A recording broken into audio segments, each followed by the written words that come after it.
വീണ്ടും ഒരു ഓണക്കാലത്തേക്ക് കൂടി നമ്മൾ അടുത്തിരിക്കുകയാണ്.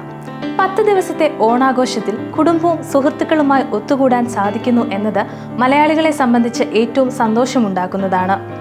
പുതിയ വർഷത്തിലെ കലണ്ടർ കയ്യിൽ കിട്ടിയാൽ തന്നെ നമ്മളിൽ പലരും ആദ്യം നോക്കുന്നത് ഈ വർഷം ഓണം ഏത് ദിവസമാണെന്നാണ്.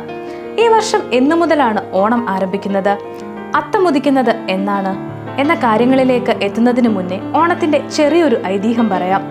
നമുക്കെല്ലാവർക്കും ഈ കഥ കേട്ട് പരിചയമുള്ളതാണ്. എന്നിരുന്നാലും ഓണത്തെക്കുറിച്ച് പറയുമ്പോൾ ഈ ഐതിഹ്യം പറയാതെ പോകുന്നത് ശരിയല്ല. ഓണത്തെ സംബന്ധിച്ച് നിരവധി ഐതിഹ്യങ്ങൾ പറയുന്നുണ്ട്. അതിൽ നമുക്കെല്ലാവർക്കും അറിയാവുന്നതും കേട്ടുകേൾവിയുള്ളതും മഹാബലിയുമായുള്ളതാണ്. പണ്ട് കാലത്ത് മഹാബലി എന്നൊരു അസുര ചക്രവർത്തി നാട് ഭരിച്ചിരുന്നു. മഹാബലിയുടെ കാലം കേരളത്തിലെ സുവർണകാലം എന്നായിരുന്നു ആളുകൾ വിശേഷിപ്പിച്ചിരുന്നത്. കള്ളവും ചതിവും ഇല്ലാത്ത ഒരു കാലമായിരുന്നു അന്ന് ഉണ്ടായിരുന്നത്. ദേവന്മാരെ പരാജയപ്പെടുത്തിയാണ് മഹാബലി 3 ലോകങ്ങളുടെയും നിയന്ത്രണം ഏറ്റെടുക്കുന്നത്. ഈ കാരണം കൊണ്ട് തന്നെ ദേവന്മാർക്ക് അസുര രാജാവായ മഹാബലിയോട് അസൂയ ഉണ്ടായി. മഹാബലിക്ക് എതിരായി യുദ്ധം ചെയ്യാൻ സഹായിക്കണമെന്ന് അവർ ഭഗവാൻ മഹാവിഷ്ണുവിനോട് അപേക്ഷിച്ചു. തുടർന്ന് ബ്രാഹ്മണ ബാലനായി മഹാവിഷ്ണു അവതരിക്കുകയും തപസ് ചെയ്യാൻ 3 അടി മണ്ണ് നൽകുമോ എന്ന് മഹാബലിയോട് ചോദിക്കുകയും ചെയ്തു. മഹാബലി അത് നൽകാമെന്ന് സമ്മതിച്ചു. സ്വന്തമായി തന്നെ ഭൂമി അളന്നെടുക്കാൻ വാമനനോട് മഹാബലി ആവശ്യപ്പെട്ടു. പെട്ടെന്ന് തന്നെ വാമനൻ പ്രപഞ്ചത്തോളം വലുതായി.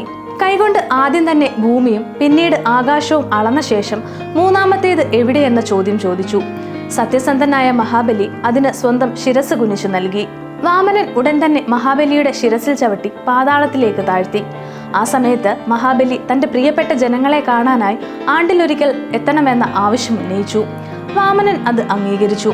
വർഷത്തിലൊരിക്കൽ വന്ന് പ്രജകളെ കാണാൻ വാമനൻ അവസരം നൽകി. മഹാബലിയും വാമനനുമായുള്ള ഐതിഹ്യത്തിന് പുറമെ കേരളത്തിലെ കൊയ്ത്തുത്സവം എന്ന പ്രത്യേകതയും ഓണത്തിനുണ്ട്. ചിങ്ങമാസത്തിലെ വിളവെടുപ്പുത്സവമായും ഓണം ആഘോഷിക്കാറുണ്ട്. കർക്കിടക മാസത്തിൽ പെരുമഴയ്ക്ക് ശേഷം വിളവെടുപ്പിന്റെ മനോഹരമായ ഒരു ആഘോഷം ചിങ്ങമാസത്തിലുണ്ട്. പണ്ട് കാലത്ത് കർക്കിടക മാസത്തിന് ശേഷം മാനം തെളിയുന്ന സമയത്ത് സുഗന്ധദ്രവ്യ വ്യാപാരികൾക്കായി വിദേശ കപ്പലുകൾ കേരളത്തിൽ കൂടുതലായി എത്തിയിരുന്നു. അങ്ങനെ സ്വർണം കൊണ്ടുവരുന്ന ഈ മാസത്തെ പൊന്നിൻ ചിങ്ങമാസമെന്നും ഓണത്തെ പൊന്നോണമെന്നും വിളിക്കപ്പെട്ടു. അന്ന് കേരളത്തിൽ വിളവെടുപ്പിനേക്കാൾ പ്രാധാന്യം വ്യാപാരത്തിനായിരുന്നു. കേരളീയർ 10 ദിവസമാണ് ഓണം ആഘോഷിക്കുന്നത്. അത്തം മുതൽ തിരുവോണം വരെ മനോഹരമായ പൂക്കളം ഒരുക്കിയാണ് ആളുകൾ ഓണത്തെ വരവേൽക്കുന്നത്. അത്തം, ചിത്തിര, ചോതി, വിശാഖം, അനിഴം, തൃക്കേട്ട, മൂലം, പൂരാടം, ഉത്രാടം, തിരുവോണം എന്നിങ്ങനെയാണ് ദിവസങ്ങൾ വരുന്നത്. ഇംഗ്ലീഷ് മാസമായ ഓഗസ്റ്റ്, സെപ്റ്റംബർ മാസങ്ങളിലാണ് സാധാരണ ഓണം വരാറുള്ളത്.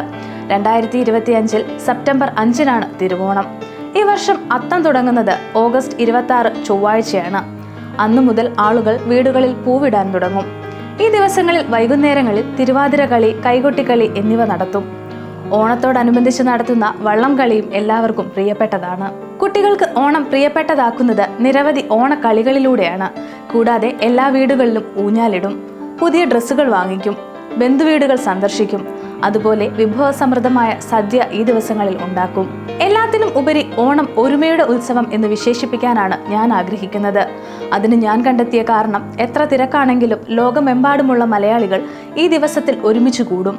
പ്രവാസികൾക്കും മറ്റ് സ്ഥലങ്ങളിൽ ജോലി ചെയ്യുന്നവർക്കും കുടുംബത്തോടൊപ്പം ആഘോഷിക്കാൻ സാധിച്ചില്ലെങ്കിലും അവർ എവിടെയാണോ ഉള്ളത് അവിടെ മറ്റെല്ലാം മറന്ന് കൂട്ടമായി അവർ ഓണം ആഘോഷിക്കും.